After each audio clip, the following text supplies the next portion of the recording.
ಜಿ5 ಇರುವಾಗ ನೀವು ನಿಮ್ಮ ನೆಚ್ಚಿನ ಶೋಗಳನ್ನ ಎಂದಿಗೂ ಮಿಸ್ ಮಾಡಿಕೊಳ್ಳುವುದಿಲ್ಲ. ಅದು ಸಂಪೂರ್ಣ ಉಚಿತವಾಗಿ. ಇಲ್ಲ, ಈಗ ನೋಡಿದೆ ನಿಮ್ಮ ಮೇಲ್ನ. ಇಲ್ಲ, ಇವತ್ತು ನಾನು ಆಫೀಸಿಗೆ ಬಂದಿರಲಿಲ್ಲ. ಯಾ ನಾನು ನಿಮಗೆ ರಿಪ್ಲೈ ಮಾಡ್ತೀನಿ. Yes sure, thank you. ಯಾ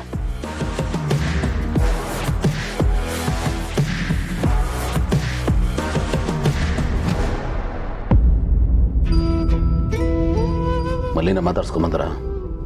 ಹೇಗಿದ್ದಾಳೆ?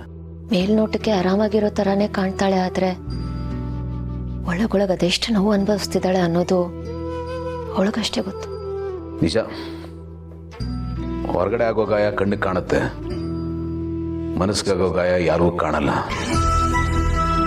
ಆ ಗಾಯ ಎಷ್ಟು ದೊಡ್ಡದು, ಅದೆಷ್ಟು ನೋವು ಕೊಡುತ್ತೆ ಅಂತ ಅನುಭವಿಸಿದವ್ರಿಗೆ ಮಾತ್ರ ಗೊತ್ತು. ನಮ್ಗೆ ಯಾರಿಗೂ ಎಕ್ಸ್ಪ್ಲೈನು ಮಾಡೋಕ್ಕಾಗಲ್ಲ. ನೆನಪಾದಾಗಲೆಲ್ಲ ಗಾಯ ದೊಡ್ಡದಾಗ್ತಾನೆ ಇರುತ್ತೆ. ಮಗು ವಿಷಯದಲ್ಲಿ ಮಲ್ಲಿ ಎಷ್ಟೆಲ್ಲ ಕನಸು ಕಟ್ಕೊಂಡಿದ್ದೆ, ಆದರೆ ಈಗ ಅವಳ ಹತ್ರ ಹೇಗೆ ಮಾತಾಡಬೇಕು ಅಂತ ನನಗೆ ಅರ್ಥ ಆಗ್ತಿಲ್ಲ. ಆದರೂ ನನ್ನ ಕೈಯಲ್ಲಿ ಆದಷ್ಟು ಸಮಾಧಾನ ಹೇಳ್ತಿದ್ದೀನಿ. ಎಷ್ಟು ಕೆಲಸ ಮಾಡುತ್ತೆ ಅಂತ ಗೊತ್ತಿಲ್ಲ. ಟೈಮ್ ಹಿಡಿಯುತ್ತೆ. ನೀವು ಆಗಾಗ ಅವಳಿಗೆ ಸಮಾಧಾನ ಹೇಳ್ತಾರಿ, ಧೈರ್ಯ ತುಂಬಿ. ಮಾಡ್ತೀನಿ, ನನ್ನ ಕೈಯಲ್ಲಿ ಸಾಧ್ಯವಾದಷ್ಟು ಮಾಡ್ತೀನಿ. ಹಾಗೆ ಬಿಟ್ರೆ ಅವಳೇನಾದರೂ ಡಿಪ್ರೆಷನ್ಗೆ ಹೋಗ್ಬಿಟ್ರೆ, ಇಲ್ಲ ಹಾಗೆಲ್ಲ ಏನೂ ಆಗಲ್ಲ. ಹಾಗಾಗೋದಕ್ಕೆ ನಾನು ಬಿಡೋದು ಇಲ್ಲ. ಅವಳು ಮುಂಚಿನ ಥರ ಆಗಬೇಕು, ಆಗ್ತಾಳೆ. ಎಷ್ಟು ಪಾಪ ಅಲ್ವಾ? ಮಗು ಇರಬೇಕಾಗಿತ್ತು. ಮಗು ಇರಬೇಕಾಗಿತ್ತು ನಿಜ, ಆದರೆ ಸಮಾಧಾನ ಏನು ಅಂದರೆ ಮಲ್ಲಿಗೇನೂ ಆಗಿಲ್ಲ. ಅವಳಿಗೇನಾದರೂ ಆಗಿ ಮಗು ಉಳಿದಿದ್ರೆ ಅದಿನ್ನೂ ದೊಡ್ಡ ದುರಂತ ಆಗ್ತಿತ್ತು.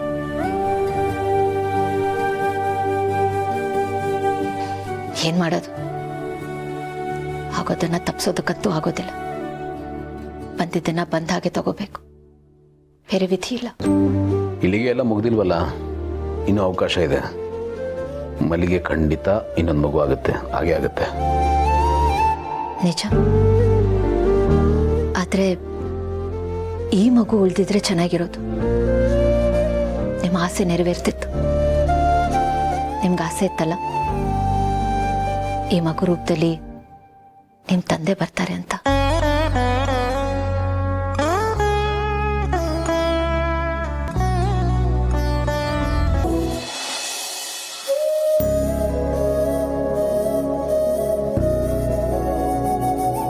ಅಪೇಕ್ಷಾ, ಮಲ್ಲಿ ಅದಕ್ಕೆ ಮಾತಾಡ್ಸ್ಕೊಂಬಂದ್ರ? ಇನ್ನೂ ಇಲ್ಲ. ಏನ್ರಿ ನೀವು ಹಾಸ್ಪಿಟ್ಲ್ಗಂತೂ ಬರಲಿ, ಅಟ್ಲೀಸ್ಟ್ ಮನೆಗೆ ಬಂದ್ಮೇಲಾದ್ರೂ ಹೇಗಿದ್ದೀರಾ ಅಂತ ಕೇಳ್ಬೋದಾಗಿತ್ತು ತಾನೆ. ಅಲ್ಲ, ಮನೆಯವರಾಗಿ ಮಿನಿಮಮ್ ಕರ್ಟಿಸಿನೂ ಇಲ್ವಾ ನಿಮಗೆ? ಓಕೆ, ಈಗ ನಾನು ಹೋಗಿ ಅವರನ್ನ ಮಾತಾಡ್ಸಿದ್ರೆ ಏನಾಗುತ್ತೆ?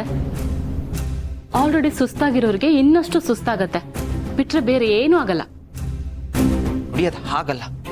ಅಟ್ಲೀಸ್ಟ್ ಮನೆಗೆ ಬಂದ್ರ ಹೇಗಿದ್ದೀರಾ ಅಂತ ಒಂದು ಮಾತು.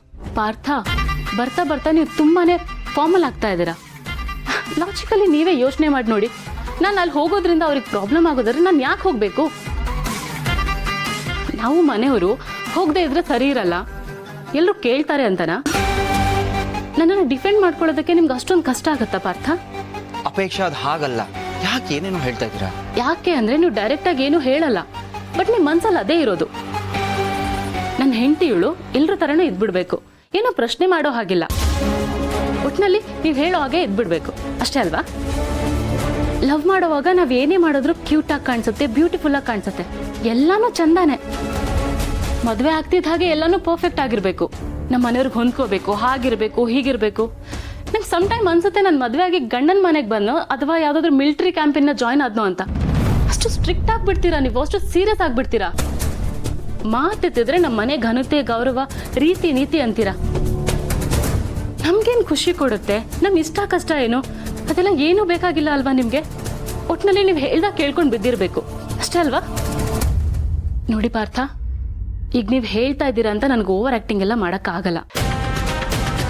ನನ್ಗೆ ಅವ್ರನ್ನ ಹೋಗಿ ನೋಡಬೇಕು ಅಂತ ಅನಿಸ್ತಿಲ್ಲ, ಸೊ ನಾನು ಹೋಗ್ತಾ ಇಲ್ಲ.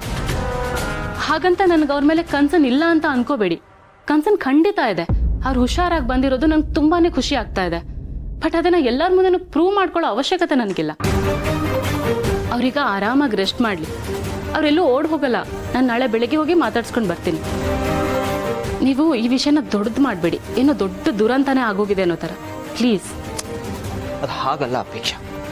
ನೋಡಿ ಅಲ್ಲಿ ಅದಕ್ಕೆ ಒಬ್ಬರೇ ಅಟ್ಲೀಸ್ಟ್ ನೀವು ಅಲ್ಲಿ ಹೋದರೆ ಅವ್ರಿಗೆ ಏನಾದರೂ ಹೆಲ್ಪ್ ಆಗುತ್ತಲ್ವ? ಅಟ್ಲೀಸ್ಟ್ ಹೆಲ್ಪ್ ಬೇಕಾ ಅಂತ ಆದರೂ ಕೇಳ್ಕೊಂಡು ಬರ್ಬೋದಲ್ವಾ? ಸರಿ, ಹೋಗ್ತೀನಿ. ನಮ್ಗೆ ಯಾರು ಹೆಲ್ಪ್ ಮಾಡಲಿಲ್ಲ ಅಂದರೂ ನಾನು ಹೋಗಿ ಅವ್ರಿಗೆ ಹೆಲ್ಪ್ ಮಾಡ್ತೀನಿ. ಓಕೆನಾ?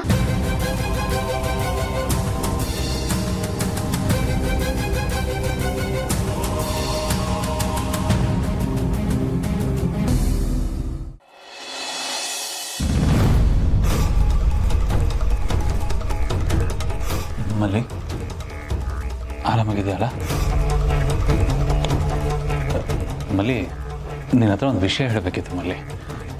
ಅದೇನು ಅಂದರೆ, ಮನೆಯವ್ರ ಹತ್ರ ಎಲ್ಲ ನಾನು ಬೇರೆಯೇ ಕತೆ ಹೇಳಿದ್ದೀನಿ. ಅದು ಮಲ್ಲಿ ದಾಹ ಆಡ್ತಿದೆ, ನೀರು ಬೇಕು ಅಂತಂದು ಗಾಡೀಲಿ ನೀರಿರಲಿಲ್ಲ. ನೀರು ತರೋಕ್ಕೆ ಅಂತ ನಾನು ಗಾಡಿ ಸೈಡ್ಗೆ ಇಳಿದೋದೆ. ಮಲ್ಲಿ ನಾನು ಬರ್ತೀನಿ ಅಂತ ಜೊತೆಲಿ ಬಂದುಬಿಟ್ಲು. ಆವಾಗ ಆಕ್ಸಿಡೆಂಟ್ ಆಯಿತು ಅಂತ ಹೇಳಿದ್ದೀನಿ. ಪ್ಲೀಸ್ ನೀನು ಅದನ್ನೇ ಮೇಂಟೈನ್ ಮಾಡ್ತೀಯಾ? ಯಾಕೆ ಅಂತಂದರೆ ಬಸ್ರೇಂಗ್ಸ್ ಒಬ್ಳನ್ನೇ ಅದೇಗೋ ಬೇರೆ ಗಾಡಿ ಮಾಡಿ ನೀನು ಊರಿಗೆ ಕಳಿಸ್ದೆ, ನೀನೊಂದು ಜೊತೆಲಿ ಕಳಿಸಿದೆ ಏನಕ್ಕೆ ಅಂತೆಲ್ಲ. ಆಮೇಲೆ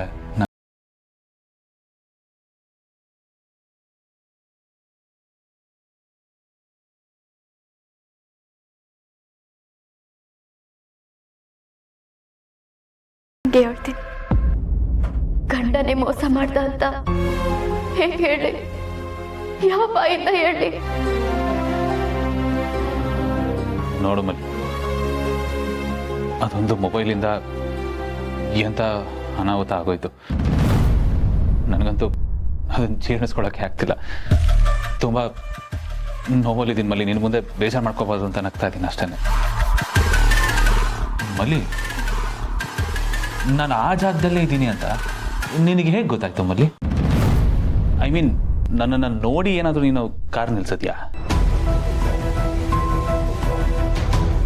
ಇಲ್ಲ ರೀ, ನಿಮ್ಮ ಕಾರ್ ಕಾಣಿಸ್ತು, ಅದಕ್ಕೆ ಕಾರ್ ನಿಲ್ಲಿಸ್ದೆ. ಸದ್ಯ ನನ್ನ ಧ್ಯಾನ ಇವಳು ನೋಡಿಲ್ಲ ಅನ್ನೋದು ಕನ್ಫರ್ಮ್ ಆಯ್ತು. ಮಲ್ಲಿ, ಹಾಲು ಕೊಡಿ. ಮಲ್ಲಿ, ನೀನು ರೆಸ್ಟ್ ಮಾಡ್ತಾ ಇರೋ, ನಮ್ಮೊಂದು ಚಿಕ್ಕ ಕೆಲಸ ಇದೆ, ಹಿಂಗೋಗಿ ಮುಗಿಸೋ ಬಂದ್ಬಿಡ್ತೀನಿ. ಹಾಂ,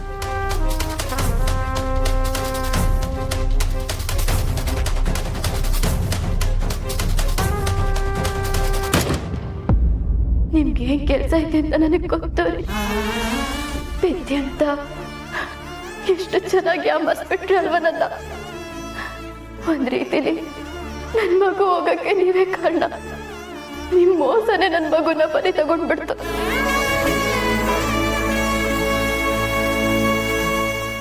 ZEE5 ಆಪ್ ಡೌನ್ಲೋಡ್ ಮಾಡಿ ಎಲ್ಲಾ ಸಂಚಿಕೆಗಳನ್ನು ಸಂಪೂರ್ಣ ಉಚಿತವಾಗಿ ನೋಡಿ.